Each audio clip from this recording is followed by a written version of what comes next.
So welcome to the ACEMS virtual public lecture, Extreme Diffusion.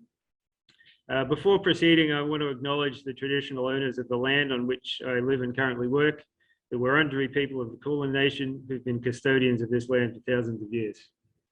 I pay my respects to their elders past and present, and to Indigenous communities who may be online today. Now, please note that this lecture is going to be recorded and made available on the ACEMS website, which is www.acems.org.au. And for those of you unfamiliar with ACEMS, ACEMS is the Australian Research Council Centre of Excellence for Mathematical and Statistical Frontiers. My name is Tim Garoni. I'm a Chief Investigator with ACEMS and the Deputy Director responsible for outreach. And I'm very pleased to be able to introduce Ivan Corwin as today's speaker. Ivan's a professor of mathematics at Columbia University. He received his PhD from the Couron Institute in 2011 and has since held positions at Microsoft Research, MIT, the Institut Henri Poincaré, and UC Berkeley, where he's currently a visiting Miller professor. He has held a Clay Research Fellowship, a Packard Fellowship, a Simons Fellowship, a Schramm Fellowship, and is a fellow of the American Mathematical Society and of the Institute of Mathematical Statistics. He was the recipient of the 2021 Loeb Prize in Probability, 2018 Alexanderson Award, 2014 Rollo Davidson Prize, 2012 Young Scientist Prize for UPAP, and gave an invited lecture at the 2014 International Congress of Mathematicians. And as Australians might remember, Ivan was also the Australian Mathematical Society's 2018 Mahler Lecturer. At the conclusion of Ivan's presentation, we'll be taking questions. Please use the Q&A button on the bottom of your screen to post questions. And without further ado, I'd like to invite Ivan to speak to us about extreme diffusion. Well, thank you very much, Tim. And I should say I had a wonderful time when I was there for the Mahler lectures. And, you know, I'm sure many of the people on here I met in person. And so, sorry, I can't see you, but I guess, okay, you can see me. So I want to tell you, what is the purpose of this talk, right? And really, what I want to explain is why I believe that the behavior of extreme particles in large diffusions with many, many particles will behave very differently than predicted by Einstein's theory of diffusion. And Einstein's theory of diffusion models independent random walkers as these diffusing particles. So I'm going to try to explain to you and unpack what's wrong about Einstein's theory.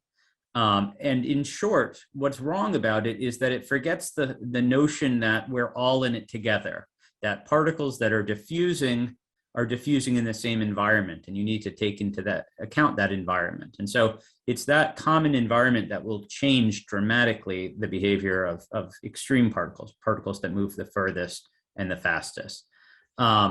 So I'll propose to you an alternative probabilistic model in the course of this talk, one that was developed with Guillaume Barracon, who was my postdoc, and gives very concrete predictions. And I'll show you some numerical results confirming these predictions, as well as give you an idea of some of the experiments that we're actually doing, physical experiments, to see which one is actually a better model, Einstein or our model.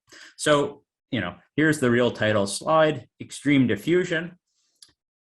Or was Einstein wrong? And anytime, of course, you claim Einstein's wrong, you need to quantify something or qualify it. And so clearly I'm asking about, was he wrong about diffusion?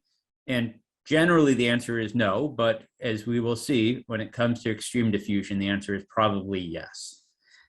So this is going to be based on work that I want to acknowledge with my co-author, Guillaume Barracon, and also recent work with actually my brother, who's a physicist in Oregon, and his graduate student, Jacob Haas, funded by various agencies. The most recent and most substantial is this a Keck Foundation grant that's funding all of the ongoing work, in particular the experiments that I'll mention at the end of the talk.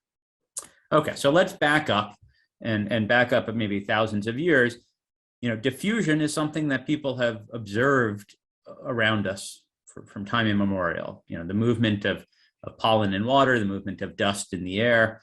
You have this erratic motion that you're seeing illustrated here. And people have wondered, what's behind it.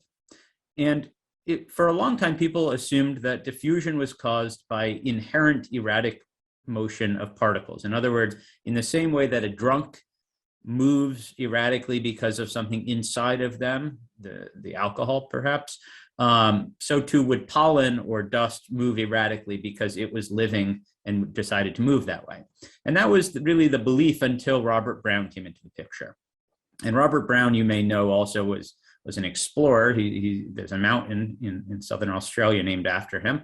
But he also is known for as a botanist and somebody who used microscopes quite a lot. And so what he did is he observed the motion of pollen, and then he compared it to the motion of pollen that had been baked, killed essentially, and also other things that were never alive, like shavings of rock or coal. And what he observed was that each of these particles behaved exactly the same, at least in a statistical sense, when they were diffusing in water. So in other words, he ruled out the idea that there was something inherent to pollen that was deciding to move erratically, and it needed to be something extrinsic, something about the nature, not of the particle, but of the media in which it was. Now, it wasn't known really what was going on until, for about 100 years. And the issue was that at the time of Robert Brown, people didn't understand what was water. They didn't have microscopes capable of seeing water molecules. And in fact, molecules, the molecular theory, was not present at that time. It took almost 100 years from then to be developed. Now, informed by this molecular theory, in the turn of the 20th century, Einstein, Sutherland, Langemann, Smolkowski, and others put forward a very compelling theory for really what is the cause of diffusion and statistics behind it. And what they postulated was that actually there is a hidden world of water molecules that are jiggling around in a chaotic, perhaps predictable, but extremely chaotic manner. These particles are so small that individually they have very little effect, but collectively they bombard your tracer particle, the pollen, and enough of them get together and conspire to move it in one direction. And then enough of them will reverse that direction or change it in a different way. And so these kind of constant jiggling background thermal motion of the water molecules causes this kind of effective random walk that you see. So it has nothing to do with the particle being smart or alive, but purely having to do with the behavior of the water. And so this led them to understand that there should be very unpredictable individual motion of particles, like you saw in the video. But actually, it also allowed them to postulate certain predictive collective motions, statistical behaviors, descriptions in terms of certain partial differential equation called the heat equation.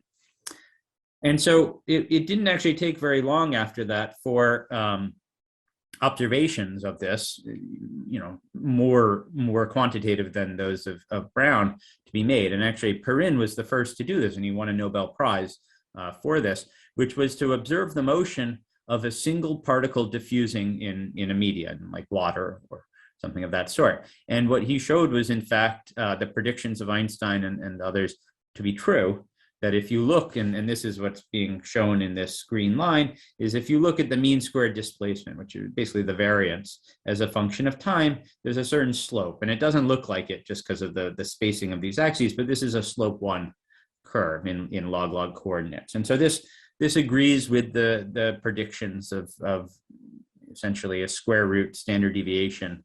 And also one can work a little harder and recover the distribution, which is the famous bell curve that's describing just how randomly a single particle will move. Now, already at the point of Perrin and others, it was understood that this was just an effective theory, that the true motion of particles was not exactly determined by these sort of random walks that Einstein and others imagined, but that in short enough timescales, for instance, you would have different scaling behaviors. And the reason is that if you go to a short enough timescale, and here we're looking on the order of milliseconds, on a short enough timescale, you would see the actual scale on which the water molecules live. And so for short enough times, particles of pollen, for instance, would move ballistically. They would move in one direction and just keep going that way until enough water molecules kicked them in a different direction. And so here's some experiments that actually were done by student of my brother's and my brother, which really took this to a higher degree and was able to observe this sort of ballistic behavior in short time. Okay, so what I'd like to, so I've explained to you a little bit of the history of diffusion, and it's been used immensely. Then the number of papers that use in applied context diffusion as a model is just tremendous. Now, you might ask, why would I focus this lecture on extreme diffusion? And by extreme diffusion, I mean that you look at lots and lots of particles diffusing together in the same environment, and you ask which of those have moved the furthest and the fastest. In other words, you look at the outliers of a diffusive process. And what I'd like to, in this slide, do is explain to you why we might care about outliers. For instance, if you have a diffusion on a chemical scale, and you might have something like 10 to the 20 particles. Now, outliers are maybe 1, 2, 3, or maybe 100 particles, which is a minuscule fraction. So why would you care about such a minuscule fraction? Well, here's a number of examples explaining why, in fact, outliers are tremendously important in many contexts. So if you prick your finger, there's a sequence of neurotransmitters that transmit that feeling from your finger to your brain. And the way that this is really accomplished is that there are gaps between these neurons, and when the signal reaches the end of when it reaches the gap, what happens is a bunch of different neurotransmitter particles are released. Many, many more than are shown in this picture. Now, it's not that you need 90% or 50% or even 1% of those neurotransmitters to reach the next neuron. You just need a few. And so even though there might be on the order of 10 to the 10 of these neurotransmitters, you just need a few to reach the next side. So the speed at which you feel something, the speed at which you actually feel that prick on your finger, is controlled not by bulk diffusion, but by extreme diffusion. Here's a very different scale where extreme diffusion is very important. So imagine that you have a supernova. So in a supernova, it creates a massive shock wave, which is extremely disorganized, disordered and chaotic. Now within that, you have photons that are diffusing. And these photons start off more or less in a single location, and they diffuse outwards in space. And so because of the shock wave, it creates a random walk for these photons. Now, sitting on Earth, we observe not most of the photons, but the extreme photons, the photons that escaped the fastest and have made their way to us. So if we can understand something about extreme diffusion, maybe we can infer something about the nature of these supernova shock waves. Now, on a very different nature, actually the way that ideas spread in social networks, real or meta, is also through some form of diffusion. And it's not the sort of typical idea that really matters. It's the atypical ideas, the ideas that catch on. So if you imagine on Facebook, and some of these are good ideas and some of these are horrible ideas, but there are things that go viral. And the act of going viral is an act of being an extreme, an outlier in the diffusion of ideas. On a much more sorry scale, viral spread in real life is also perpetrated primarily, at least in the beginning, by outliers. So here's Italy in the beginning of the pandemic, and you see that over the course of 1 month, COVID spread from very localized to the entirety of Italy. And we saw this happen all across the world. Now, this was not spread by neighbor to neighbor or friend to friend contact.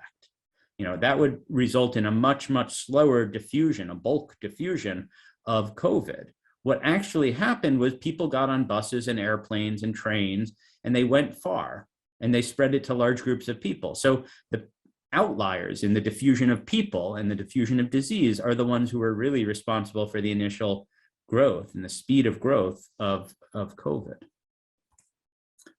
Also on the subject of disease, if you look at a disease, so on the top is avian flu, on the bottom is COVID, in the first half year or so, there are mutations that occur, and these mutations occur at certain rates. And you see certain characteristics. So avian flu has fewer mutations than COVID does. And ultimately, and let me show you a bigger picture, this is actually what happened over the course of the year and a half. what will happen is you have these various mutations that occur. For instance, this green one is the delta mutation, and it very quickly makes its way to being one of the, the y-axis is the number of mutations. So you get this sort of extreme diffusion of mutations in the space of mutations, and then this one very quickly takes over. So suddenly delta goes from being a minority to being every single case. And so it's this extreme that ultimately controls the entire behavior of the pandemic for the last 6 months. Okay, so hopefully I've convinced you that many particle diffusions are important and that extremes are very important as well. I'd like to also give you a sense as to the scale of many particle diffusion, and then I'm going to come back to telling you why Einstein was wrong. Okay, so right now I'm just setting the table, and I'm going to throw the tablecloth off. So, what are the different scales in which you see diffusion? Well, on the smallest scale, you might see it in ecological. For instance, if you're looking at, I think this top picture is the movement of wolves over a certain time period. So maybe there is 1,000 wolves or some population on that scale. If you're looking at the level of people, maybe it's 10 to the 6 or 10 to the 7. You can move on ecological scales all the way up to basically the boundary with biological scales. The biological scales are, say, set by the number of blood cells in a human body or the number of particles in a sneeze.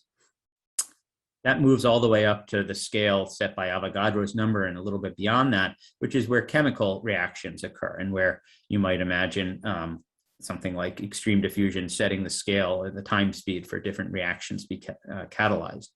And finally, you move on to the order of 10 to the 60, which is, say, the number of particles and the number of photons in astrophysical phenomena like supernova. So very, very wide range of system sizes, which I'll denote by n.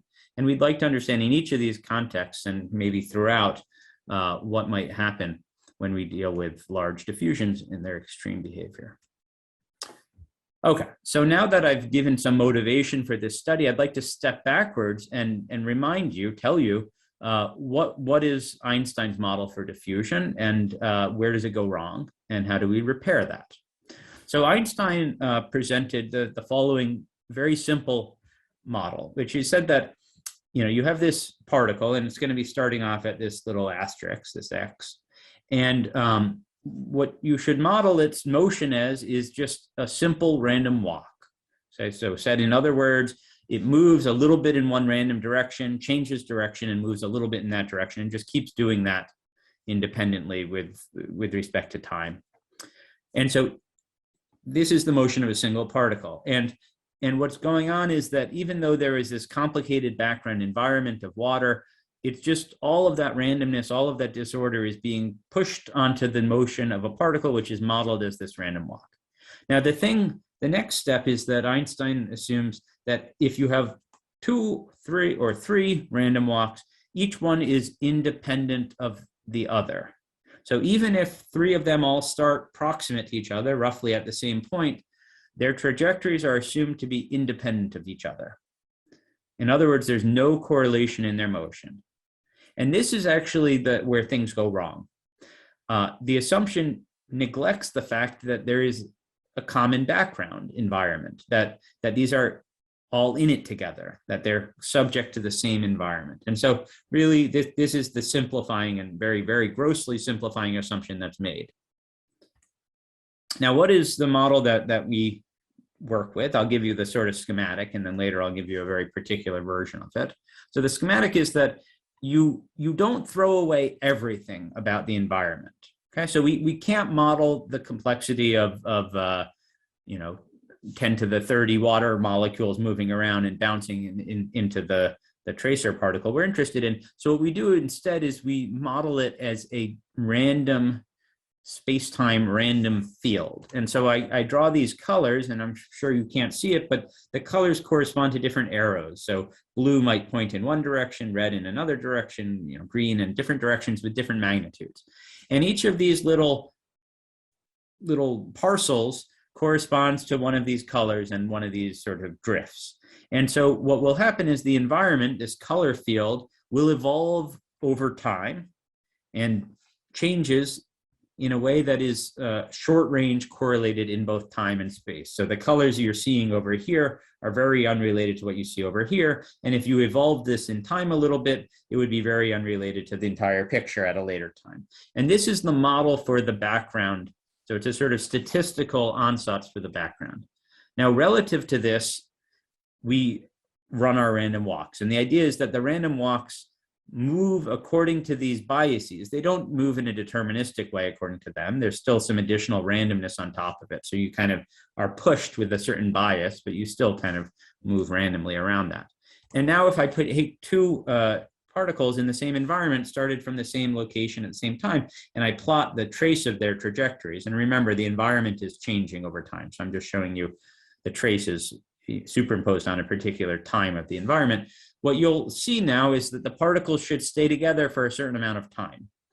Now, eventually they'll separate because there's this additional stochasticity, and each particle has a little bit of randomness on top of the randomness of the environment. But for short enough times, and maybe not that short, they will stick together in a way that they really represents the fact that, say if you let two leaves go in a stream, they'll stay together for a certain amount of time until they separate. Now, once they separate, they'll kind of see independent environments. And this suggests that if you have enough particles, you'll get kind of clusters of particles that will separate and come back together and effectively behave like diffusions of a smaller number of particles. So what we'd like to understand is between these two models, what's in common and what's different. How do these Prof Corwin model and the Einstein model differ, and how are they similar? In other words, what is the influence of this common environment? Does this model just yield exactly the same results as Einstein, or does it result in something different?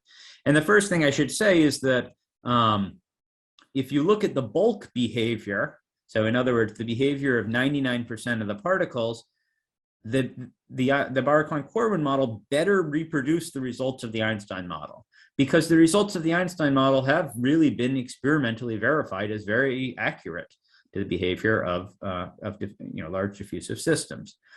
So this sort of schematic, this picture is really showing you that, in fact, if you do that and you take the histogram, which really covers the bulk, the 99% of particles, they look very similar. And of course, right now I'm just showing you sort of illustrations. This is not numerics. Later, in the next slide, I'll show you some numerics.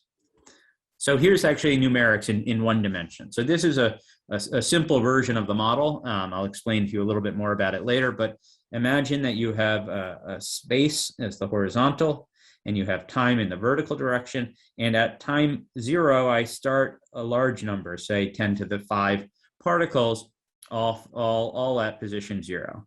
And now each of these particles starts to diffuse. They take basically random walks, just in one dimension. In the Einstein model, they're just, say, simple random walks. They go left or right with equal probability, independent of each other. And you see, sure enough, that there's a very nice gradient here, and this gradient is representing the density of particles. And if you plotted the density, you would see that it would be very fitted by a bell curve, and the standard deviation, the growth, would be very fitted by a square root.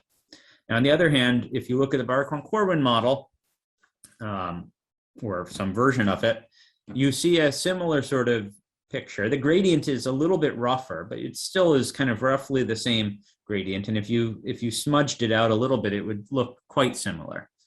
But already at this point, so they do mostly fit. But there is some difference that you can already observe, even in the bulk.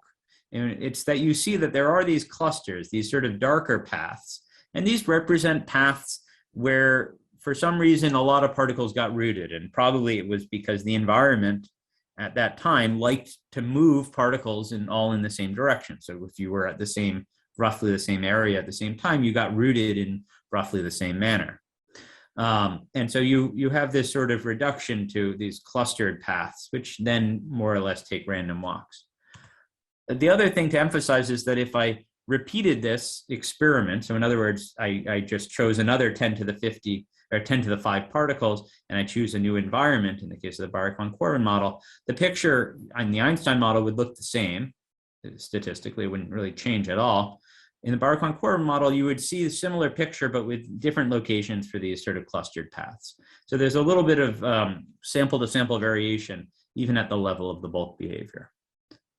On the other hand, if you look at the outliers, so now again, I have some massive number of particles and I'm looking at the diffusion under the Einstein model and under our model. In the Einstein model and our model, you see extremely different behavior. And I'll just give you one very clear indication of that. And then in just a little while, I'll give you some other. In the Einstein model, let's say that you look in 2 dimensions at the angle of the 4 particles that have moved the furthest at a given time. Okay, so they all start off at 0, and you look and these are these 4 colored particles. These are the ones that have moved the furthest at time t, whatever t happens to be. Now, it's immediately follows from the independence of these particles that the angles, the angles that you subtend between 0 and 360 will be independent. So there's absolutely no reason that all of them would have gone in the same direction because they're path 3 independent. So you have, if you looked at 10 of them, you would have a pretty good equidistribution of their angles around this circle. On the other hand, in our model, what you find is that the particles that have gone the furthest often get there the same way. In other words, they find parts of space-time, of the environment, which happen to kick them in the outward direction, in the radial direction. And the particles that happen to be there at the right time in the right place are the ones that end up moving the furthest. And this is maybe even a social statement. But so what will happen is that if you look at the angles here, they'll be heavily clustered. And this is similar to actually what happens in complex systems where you have a sort of symmetry breaking. Here, there's a lot of symmetry, and you have all these different directions. And here you have this sort of single cluster. Now, if you start looking at more, you might end up with a few clusters. Maybe there's one other favored direction that emerges. But you have this very complicated clustering structure of the nature of these angles. And if you were to repeat this experiment with a new environment, you would see a similar picture, but with very different angle. There would be no reason it would go in this direction. Maybe the angle would completely shift. So this is something much more stable, much less variance in the Einstein model than in our model when it comes to the outliers. Okay, so now what I want to actually do is I've been kind of alluding to things without giving you a concrete model. And I want to give you a very concrete model, which is the one-dimensional model on the lattice. This is the one that we actually initially studied. Okay, so this is the model for which I'll be able to tell you almost everything, and I will tell you a little bit of that now. Okay, so this is again a one-dimensional model, and we're going to model space in the horizontal by a number line, and basically by these boxes. And so particles can occupy at a given time is the vertical direction, they can occupy these boxes. Now, the boxes are colored with colors ranging from blue to red. And if you know about American politics, blue means left-leaning and red means right-leaning. And the intensity means how left or right-leaning you are. So the way that it works now is you start in some large number of particles all at the origin, and then you let them evolve according to the following manner. So here, if we look, let's imagine that we have a blue box with 5 particles. So a dark blue box might mean that you deal with coin. You imagine having a coin there, which has a 90% chance of showing up heads and a 10% chance of showing up tails. Now, the intensity of the color controls these numbers, 90, 10. Okay. Now, what you do, and the way that you determine how to move the cards, these particles, is by these coins. So the color sets the coins, in other words, it sets the biases, but then the trajectory is still random around that. So maybe you flip the coin once and it tells you move the particle left. You flip it again, it tells you to move the next particle. Now 90% is, doesn't mean that you're always going to move left. So maybe you moved right once and then the other 2 moved left. So this could be one instance of how particles will evolve to the next level. So here, for instance, you see a lot of particles in very dark blue. So most of them will move to the left, and it moves in this manner that I described. Another way of describing it is in terms of taking a binomial distribution with the parameter that's determined by the color. Okay. Here, of course, most of them, now it's very red, most of them will move to the right. The colors are chosen independently in space and time. So even though you might be very blue, where you move to might be very red. And so There's absolutely no space-time correlation right here. So what we're seeking to understand, I hope the model is clear at this point. What we're seeking to understand is what happens if you put lots and lots and lots of particles at the origin at time 0. How do they evolve over time? And in particular, where are the outliers? Where are the particles that are the furthest to the right or to the left as a function of time? Now, I need to tell you, how do I choose these colors, these reds and blues?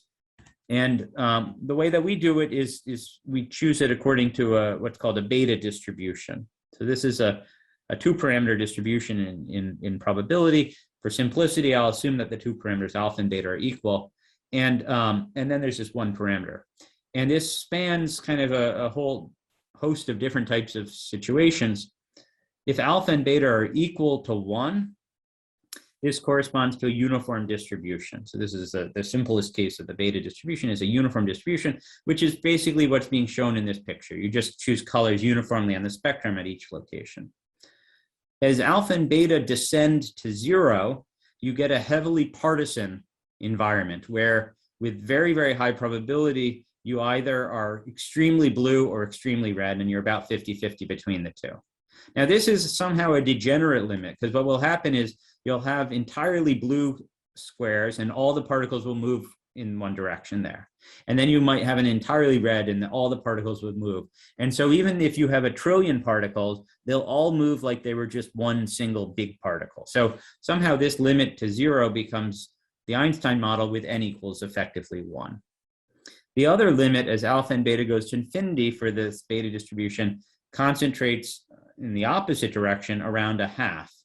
And in the case where alpha and beta goes to infinity, you end up with all white squares. And what white squares means is that every square uses a fair 50-50 coin. And this actually recovers Einstein's model.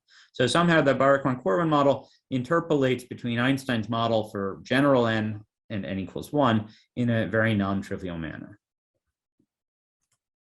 So let me show you what happens in the 2 models. So here's the Einstein model. This is alpha and beta equals infinity. And I start with a bunch of particles at time 0. Okay. Now we watch them evolve. Well, I don't have a video, but we look at the time trajectory of their evolution. And we see that it behaves pretty regularly. Now, a very nice question that you can think about as to why it's true is, how long is it until you expect that the last particle will leave the boundary, right? Particles can't exceed this cone. So you want to know, at what point will the last particle exit this cone? Well, at each time you basically cut yourself in half, right? You have a 50% chance of moving each particle left or right. So basically the population halves itself. So the time it should take is roughly log base 2 of n, right? The number of times to half a population of size n until you have just 1 particle left. And beyond that, you expect the outliers to live and move away from the boundary. Now, here's a nicer thing. In the case, say, alpha and beta equals 1, you can show, and you actually use the law of large numbers now, that the time it takes is smaller, and it's of order natural log of n, not log base 2. So this is a smaller number. And it's also much more random, right? Because what could happen is you could end up with certain spots that are very dark blue and others that are very dark red. And this would result in a population that will get decimated along the boundary. So when you have these dark red, most of them will move to the right. And then you have very few here. And that could then again decimate it again. And so it's much faster. So what will happen is the time for the first outlier to separate between the 2 different models will behave very differently. And in fact, in the Prof Corwin model, things will be much more random than in the Einstein model. Sorry, let me drink a little water.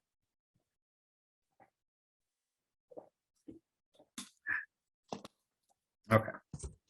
So what I'd like to explain now is, well, what actually happens when you track the outliers past this time of first separation. So Here's some classical results.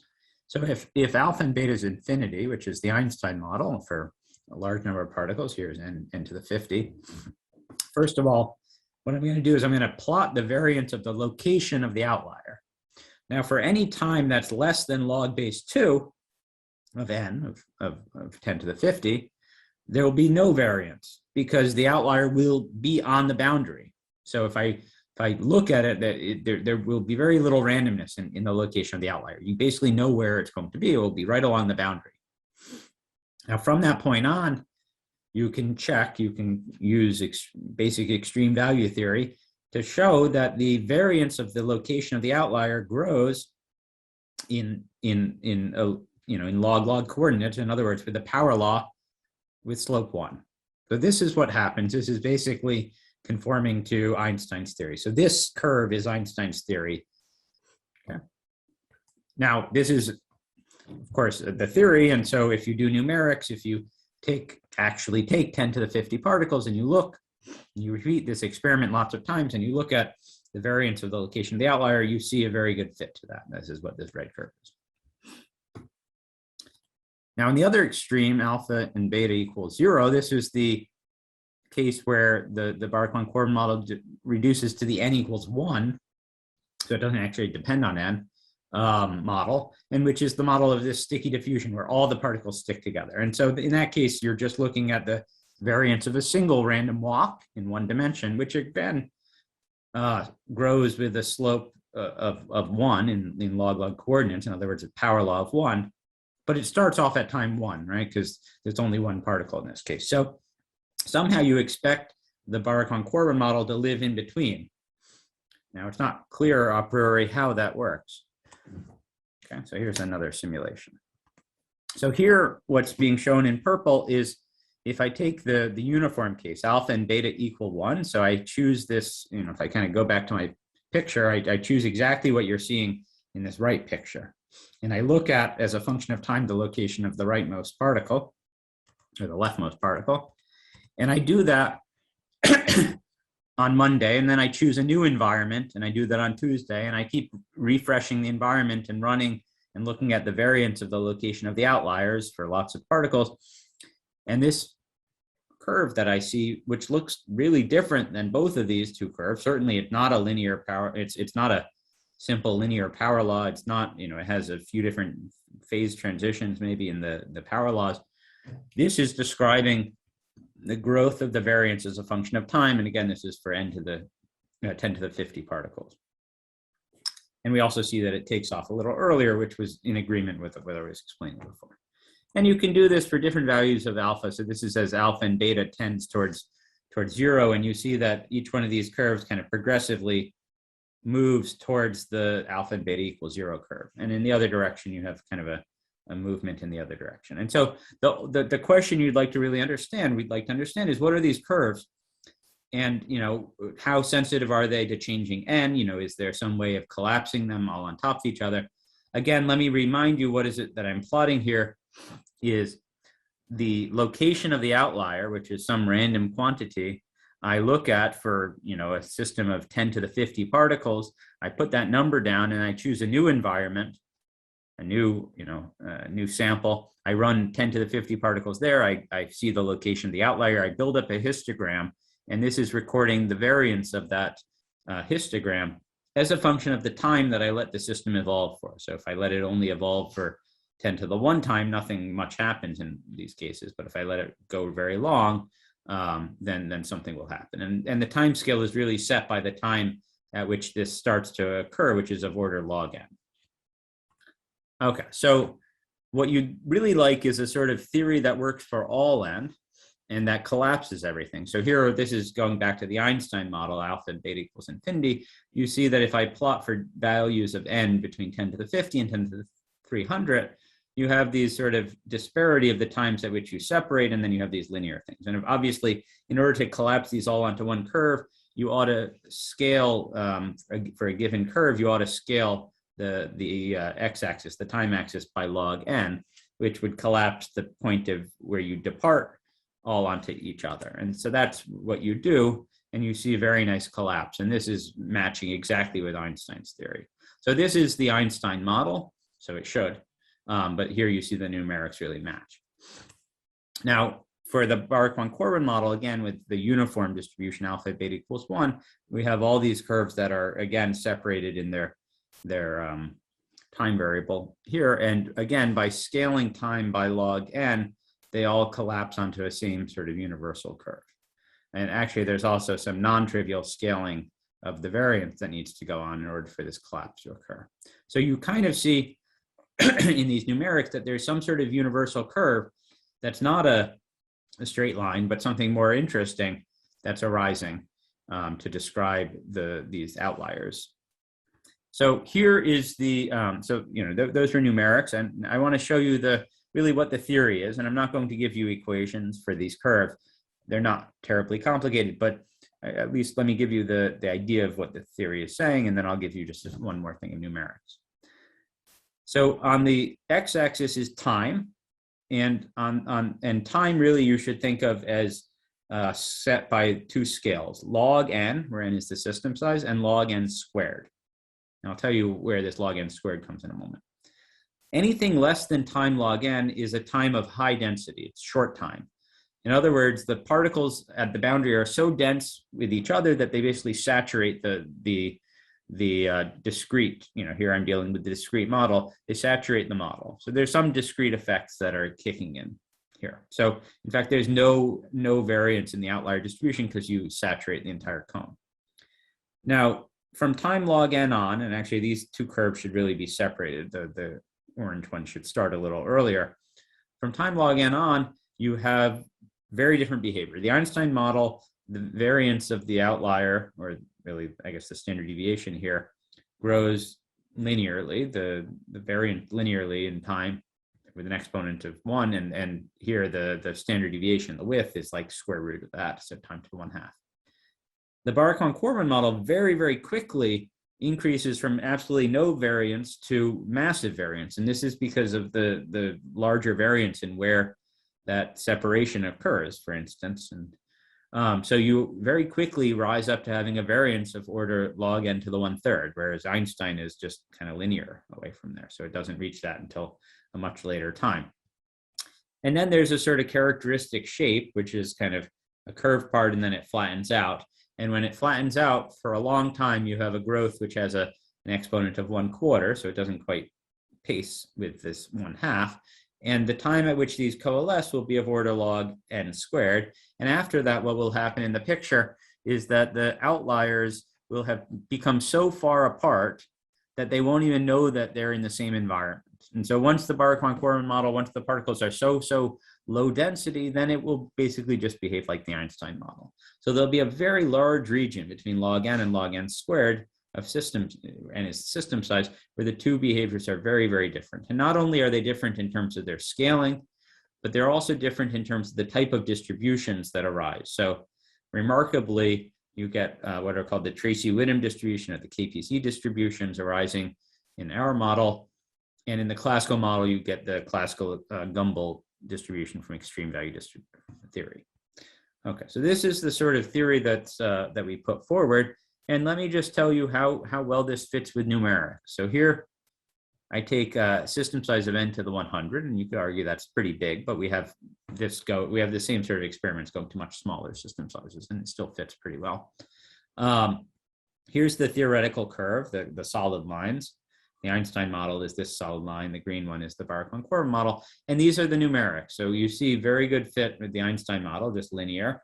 The Corwin model very closely fits this theoretical curve, and you can see this is the time scale of log n, and the time scale of log n squared is sitting somewhere over here, and this is where the two curves start to coalesce. And actually, on top of that, you can recover, and here we plot the log of the probability distribution, you can recover the Tracy-Whittem distribution is describing this, how the variance behaves. So it's a remarkable fit. And I should say that we didn't expect this at all. So what I want to, I've given you some flavor of the theory, and I should say the theory works really for very wide ranges of n, really physically relevant ranges of n. But what I want to explain very briefly, and I know this is supposed to have some mathematical content, and most of what I've been saying, I think, is physics, but I want to just tell you very briefly, where did our theory come from? Where are these curves coming from? And now this is kind of an aside. I think I missed a slide. Okay, maybe I won't tell you. Okay, let me not tell you where the theory comes from, because I seem to have lost that slide. I'll tell you in words. Let me get sharing this again. Okay. So the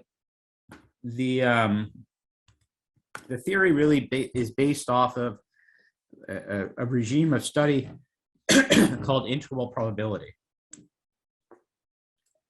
And for those who came to any of my Mahler lectures, I spoke about this there, but the idea is that you use tools from quantum interval systems, things, for instance, like Baxter developed, to create probabilistic systems for which you can do very exact calculations in asymptotics.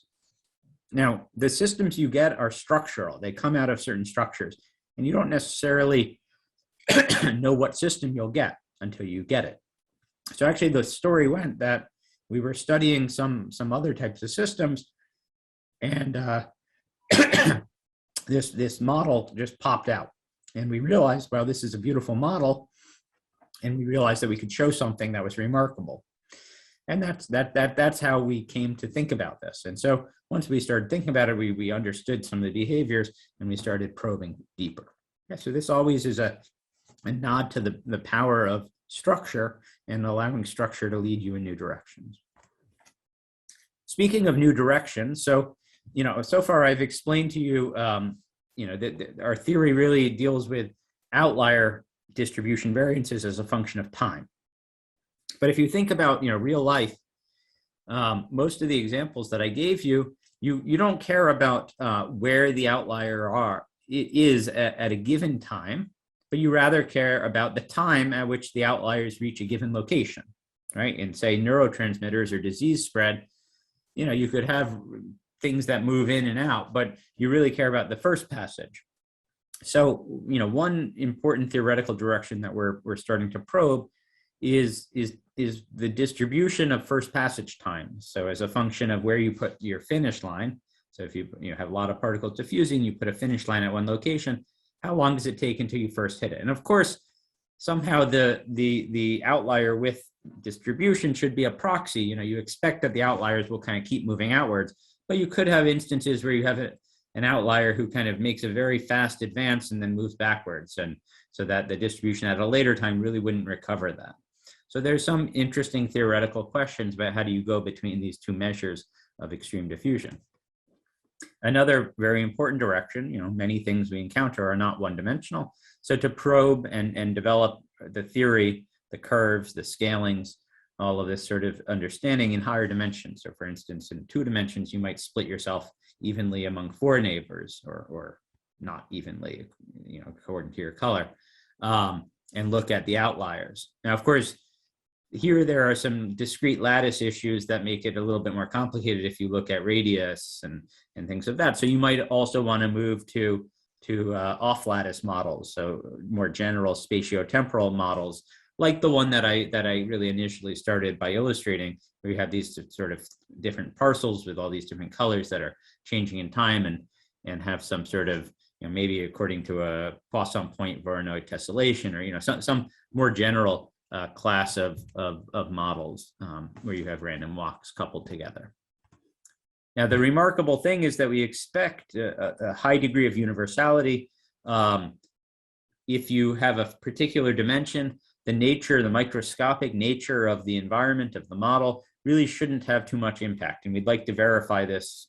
Well, mathematically, it might be very hard, but at least numerically and then ultimately experimentally, we'd like to see that, because all of these are supposed to model real environments, real world. And so the ultimate question is, are these really accurate models for the behavior of outliers in real world diffusion? And so all of this is driving towards developing experiments to test this theory. And in fact, that's what we're doing. So there are two classes of experiments that we've been building. This is primarily in University of Oregon, my brother's lab. And one of them deals with colloids or fluorescent dyes that are diffusing in a liquid. So you have a long capillary. You start with a high concentration of these particles on one end. You let them diffuse and you observe the first passage distribution. That's a much easier thing to observe than the location of the outliers, a function of time. And so, you want to understand the nature and how this depends on the number of particles, as well as the length of the system and other physical parameters. Or you might deal with, and the other experiment is photons that can be scattered or that are diffusing in very highly scattering material or media. So you have like a laser, you shoot it into either a one-dimensional tube or a two-dimensional disk, or even a three-dimensional sphere filled with some disordered material that's rapidly changing and will result in diffusion of the photons. And then you have sensors that measure the exit times and locations. And this is nice because this can access 2 and 3 dimensions, whereas in this colloid experiment, it's more or less limited to 1.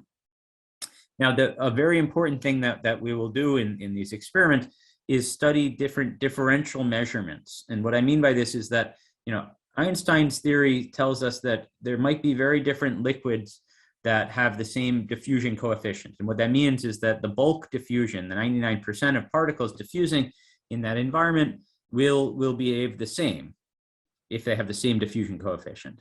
But what we believe is that if you have environments that have the same diffusion coefficient, but very different microscopic correlation structures, say polymer melts, which have very high correlation structures versus something like a jello, which may not, then you would expect to have very different behavior for the extreme diffusion. And so by making these differential measurements between systems that have the same Einstein coefficient, we can infer whether the theory actually fails and whether our theory perhaps is better.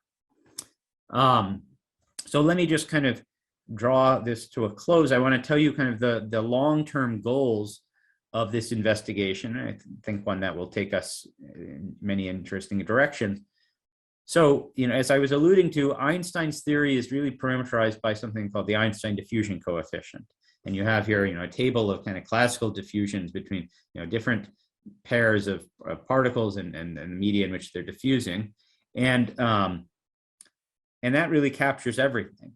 Now, when it comes to the extreme behavior, we expect that it's going to not conform to Einstein's theory, and we hope to be able to compute or infer an extreme diffusion coefficient, a coefficient that really captures what's behind extreme diffusion, which is the internal correlation structure of the material in which you're diffusing. So the structure that's hidden, and something that's not accessible. So this would be a new observable parameter of a system. And it should tell us something non-trivial about the internal dynamics and correlation structure. Now, ultimately, we'd like to try to harness our understanding of extreme diffusion for some good. And this is maybe a little on the pipe dream side, but it's always good to dream big. So for instance, when dealing with something like a cancer, which in some sense, or in some cases, can be thought of as a diffusion in an environment that's changing, the cells, the body is changing over time, you might want to understand, how fast will it move and what are the margins? If you know where 99% of the cancer is, how much further do you need to go? And of course, you don't want to go too far because that's detrimental, but you don't want to go not too far because then the cancer will remain. And so understanding the outliers in the extreme diffusion can be very important there. Or if you're trying to contain the spread of a virus, you would want to know, if you can infer something about the dynamics of the diffusion, how far will the virus spread over time? Okay, now maybe a more realistic goal is that you can actually turn our understanding of extreme diffusion into a scientific tool, almost a microscope, to understand the hidden world. So, you go back to Brown, there was this hidden world of water. You couldn't see the water molecules. You couldn't understand them. Even though we have really good microscopes now, you still really can't fully understand or observe the motion of the water. Okay. but what you can do is you can probe that motion, you can probe the complex structure of the material in which you're diffusing by studying its extreme behavior. And that will capture, at least according to our theory, that will capture the internal correlation structure much better. So it almost becomes a microscope. You can, for instance, if you have a complicated system, like a quasi-crystal or glassy system, or systems near criticality with very, very complicated internal dynamics, you could imagine shining a burst of photons in and then observing the outlier behavior and using that as a way to interrogate the system. Okay, so let me come to a close. What I hoped to explain to you in this talk was that there is something missing in Einstein's theory of diffusion, especially when you deal with lots and lots of particles coupled together in the same environment. And what's missing is the internal correlation structure, the fact that the particles are all in it together. And that doesn't affect typical particles, the bulk, but it, at least theoretically, drastically affects the extremes. Now, what we've developed is a theory, and the theory is really asymptotic. It behaves, the theory is proved for large n, for n goes to infinity limits.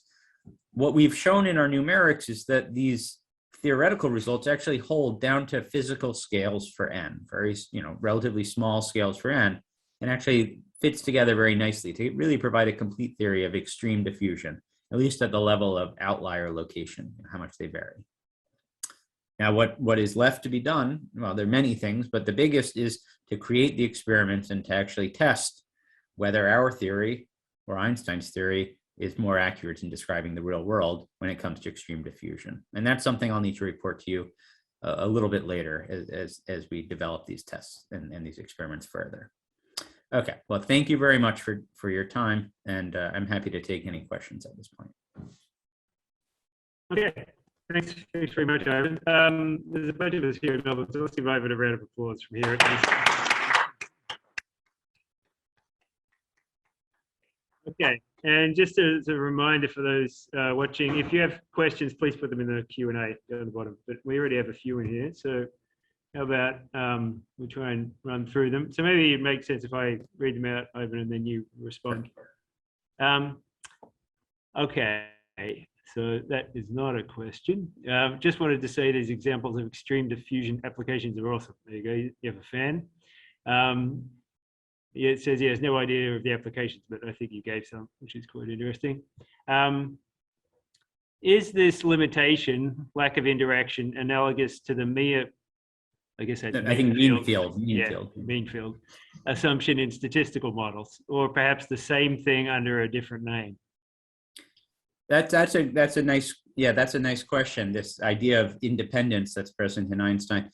I'm not sure it's mean field, because mean field would somehow represent actually the opposite, that every particle would interact with every other particle, regardless of location. You would kind of forget about. But it's analogous in the sense that it's somehow a degenerate limit. It's this notion of losing track of something, losing track of some spatial structure. And so it's a very strong simplifying assumption, and it, for bulk diffusion, it's very good, but for extreme, we think it doesn't accurately fit. Okay, so the next one I think is sort of getting at the difference between quenched and annealed statements. But when comparing the Einstein and the Corwin model, it seems the pictures for the BC model were for individual samples, not for an average over possible environments. Isn't this comparing apples with pears? How would the comparison look like if the average was, if an average over the environment was taken first? Right. So let me kind of clarify. When I was showing these plots of the outlier distribution, what I was doing is akin to the following. So on Monday, I run an experiment. I have a tube and I have a disordered media, and I release a bunch of particles in it, and I look at the outlier distribution, and then that gives me a number, the location as a function of time for the outlier. And then I do the same thing on Tuesday and on Wednesday, and I do that maybe 1,000 times for different environments. So for each environment, I get a number, which is, say, at time t, the location of the rightmost particle. And I look at the distribution of the outlier there. Now, that's just the physical thing. That's what I want to study. Now, in the Corwin model, I can do the same thing, numerically. I choose a new environment on Monday, a new environment on Tuesday, and so on. In the Einstein, and I get the results. I get these sort of nice curves and variances of the sort. For the Einstein model, there is no randomness of the environment, right? The environment is all white in my language. It's all 50-50 coins, right? So doing it Monday versus Tuesday versus Wednesday, there's no effect because it's the same environment each time. And so I'm still looking at the variance of the rightmost particle, which is, there's some randomness in the paths themselves. But for the Corwin model, there's this variance between sample sizes, between doing different samples. So, in reality, what you're actually going to see is, and be able to observe is, repeat the experiment lots of times with different environments, and this is what you'll observe, this sort of fluctuation. So that's really the thing you want to see, and you see the Einstein doesn't at all take that kind of sample to sample in variation in the environment into account. Okay, thanks. The next question, my understanding is that the environment evolves independently of the trace particles. What might the model look like if the trace particles affect their local environments? Yeah, so that's, of course, a wonderful question, because, if you have enough particles or, big enough particles, there will be some impact. The pollen will displace the water, which will displace the pollen, and back and forth. Now, that's very hard to deal with. In kinetic theory, people often will make these simplifying assumptions that you kind of don't have these self-interactions. And when you get self-interactions, it becomes much, much harder. I think that that might be one of, when we look for shortcomings, for instance, if the experiments don't match the theory, that could be one of the sources. Though I do think that, in many cases, the diffusive particles will be, relatively low density compared to the media in which it lives. And so there probably won't be so much self-interaction. You could also wonder about interaction of tracer particles with each other. How much do they knock into each other, and how much of an effect does that have? Now, the wonderful thing about probability is that all of these sort of effects can all kind of be washed away into the randomness. And you can just kind of the hope is that you can just model all of these effects by some degree of randomness. Now, that might be a false assumption, but at least, it's something to test. Next question. Could you recover your theory by putting correlations into Einstein's theory? So I'm not quite sure how you want to do that. The way that we put correlation, in a sense, that's what we do. We put correlations in that the paths, the trajectories become correlated in that when they're near each other, they're kind of influenced by the same environment. So the environment gives us this correlation structure. There's no simple way of going from Einstein's, linear curve for the variance to our much more complicated curve that has these different regimes, just by, I don't know, adding some extra variable or something. But so you really need to, kind of go to a new model and develop, significantly new theory. And, the mathematics is considerably more complicated, really relying on different tools. Einstein's results rely on basically a central limit theorem and some simple extreme value statistics. Okay, next question. Is this a chaotic system? And if so, do the correlated paths of the BC model represent attractors? Well, I don't, not in the sense of dynamical systems, because the environment is changing, right? If you had a fixed environment, if the environment was quenched in time, then you could imagine that you have regions of the environment that just are profitable, that you always want to be there, right? You always want to be in this one location because that's where the money's at. And then you would have these sort of attraction to given locations. So this is more like you have these sort of spatially varying attractors. I don't have a direct way of linking this to something like, chaos theory, but in another sense, the background environment in real diffusion and water is chaotic, and so this is a model for a chaotic system, but I don't think it's quite in the same sense of talking about attractors here.